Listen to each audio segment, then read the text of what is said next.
Hello everyone and welcome to card 11 of my Christmas series for this year. I'm super excited to bring you this cute little scene card using some products from Lawn Fawn and Simon Says. This stamp set came out during STAMPtember, so I do apologize it is not available anymore, but they do have some great stamp sets that are a great option if you don't have this one. So I have here a card panel that I have cut down to 3.5 by 7 so that I can make a slimline card. And I'm taking the string of lights and I wanted to make it look like the little birds are sitting on the wires outside singing you some Christmas carols. And this card, I had some issues with it. I had the idea in my mind of what I was going for, and in my mind it turned out great. And then as I was making it, I kept like stumbling over things and some things didn't work out great. But in the end, it turned out to be a really cute card and I really liked it after all. So just kind of lining up where I want my birds to be using the string of lights and the actual plain old wired string. So I'm taking some Memento Tuxedo black ink for all of my stamping because I am going to be doing some ink blending and Copic coloring. So clean off my stamp in between, and I apologize if my head gets in the way, but I just wanted to make sure all of my little birdies got lined up. And I'm going to be doing masking. I'm not going to be doing any cutting out of dies or anything like that. I just wanted to show that you don't necessarily have to have the dies in order to have these stamp sets and use them and make cute cards.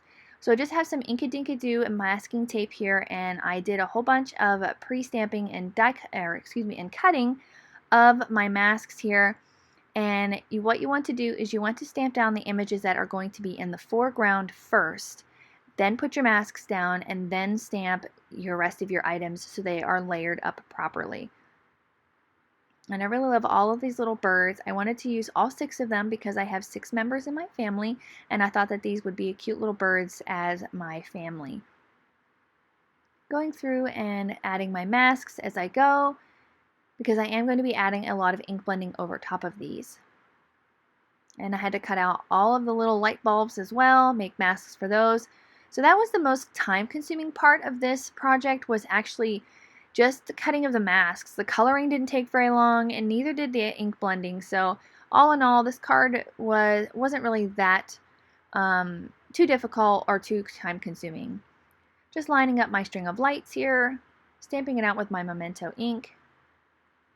And I had something all over my stamp here. I wasn't sure what it was. It looked all fuzzy.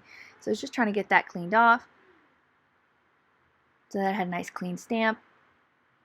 Again, I struggled a lot with this card, but in the end, I got it to work out great, and I really like the end product.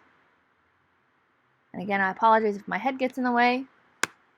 And using a MISTI for this is really, really helpful. You can easily do this with, with acrylic blocks, but especially when you're doing masks, it's a little bit easier to line them up with a MISTI and just, keep them in place. Next, I wanted just to add some of the plain old strings here to make it look like they were outside on the wires. I wasn't planning on adding anything to these. I just wanted to fill in some of that empty space so that it didn't look so sparse in between. Then I'm going to go around and get the rest of my masks put on here.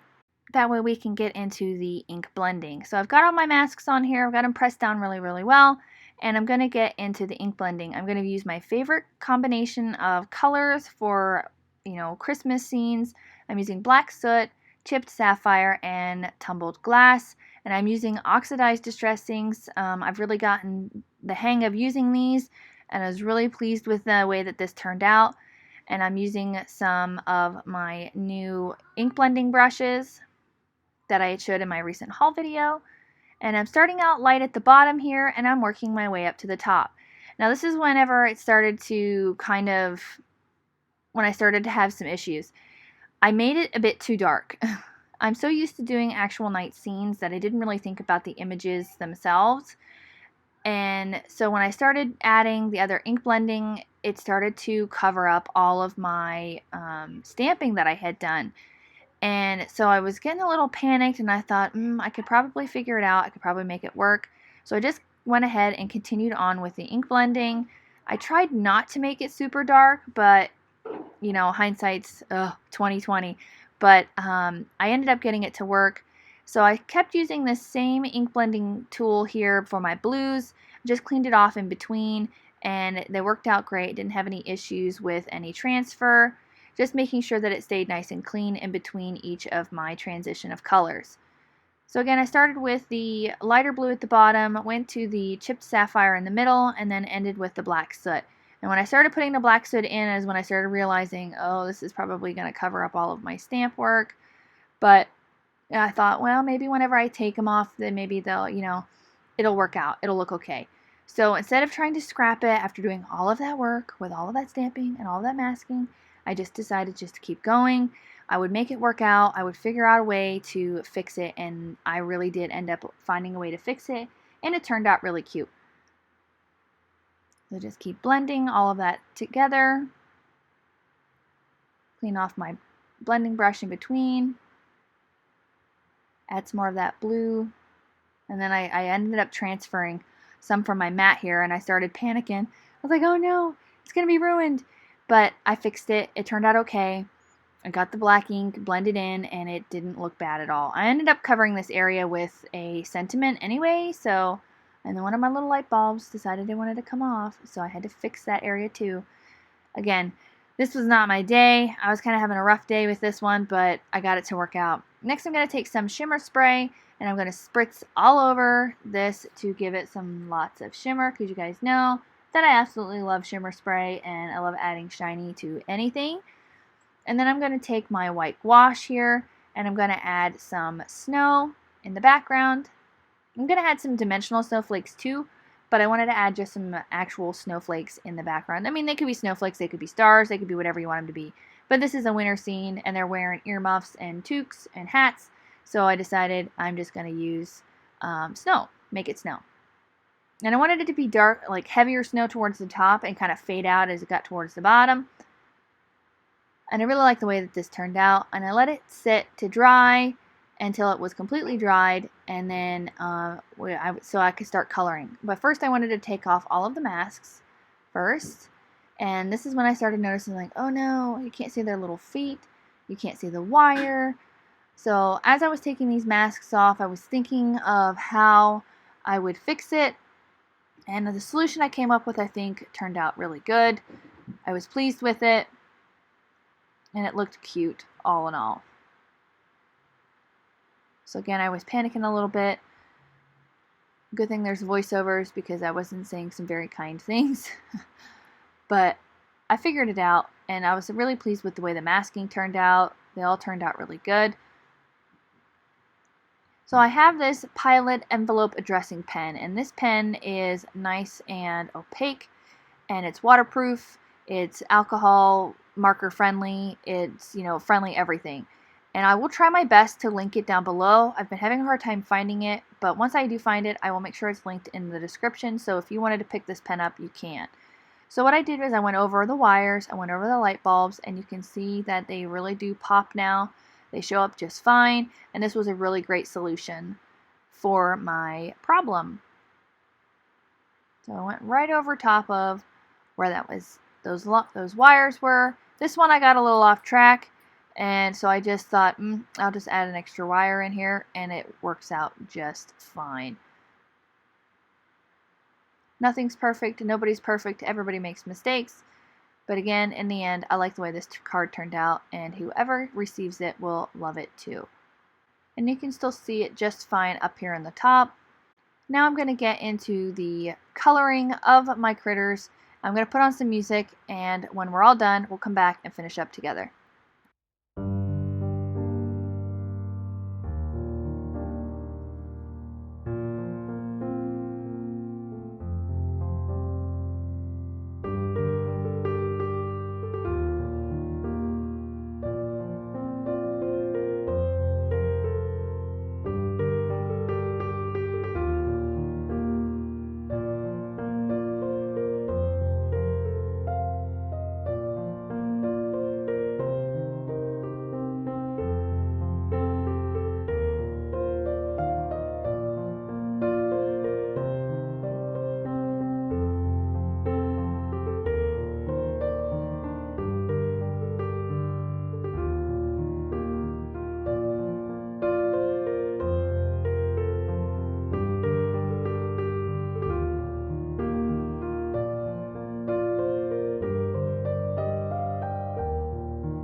Now that all the coloring is finished, I wanted to go ahead and add my sentiment.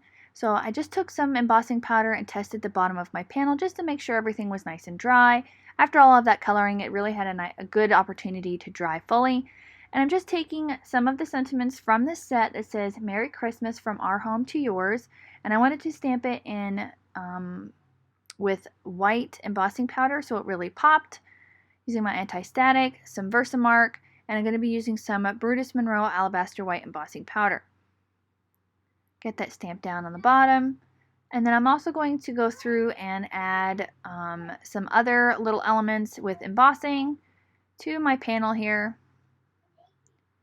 And I'm not going to hit it with my heat gun just yet. I wanted to add a couple of more items that I'm going to heat emboss. I'm going to take the fa la la la la kind of curvy words, and I'm going to place them around where the little birds are at to make it look like they're singing. Add my anti-static so I don't get any stray embossing powder. And then I'm going to heat all of these things up together at the same time so that it kind of minimizes the amount of warping. And I'm also going to add some music notes here and there just to make it really look like they're singing. Get all of those stamped down.